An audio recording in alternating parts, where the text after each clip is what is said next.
Sikorsky aircraft SH-60B Seahawk. It was a maritime twin turbine engine with folding single main rotor. Perfect for ships. Perfect for carrying lots of people, ship-to-ship transport, heavy lifting, rescue operations.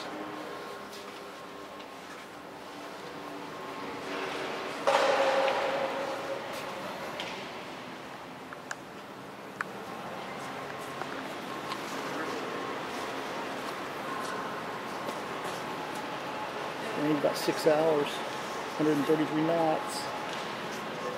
3 external store stations, 2 Mk-50 torpedoes, an anti-air-to-surface missile.